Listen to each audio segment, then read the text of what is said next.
New warning, guys. The National Weather Service Another tornado warning. Yes, it is.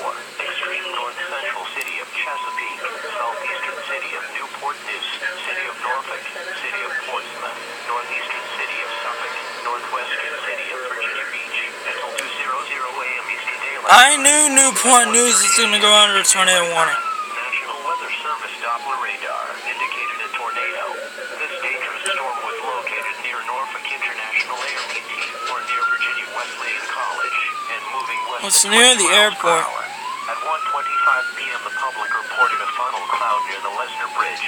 This dangerous storm. That's probably why they reissued it, because the funnel cloud was reported. Downtown Portsmouth around 1:40 a.m. Eastern Daylight Time. North NAS and Old Dominion University around 1:45 a.m. Eastern Daylight Time. Churchland around 1:55 a.m. Eastern Daylight Time. Other locations impacted by the dangerous storm include Ward's Corner, Willoughby's and Huntersville. Take cover now.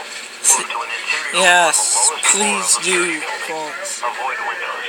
If in a mobile home, a vehicle, or outdoors. It's for that storm right there. Protect yourself from flying debris. Tornadoes are difficult to see and confirm at night. Take cover now. We've been tracking this as it moves off out to the west. It just moves through some of those communities that we talked about.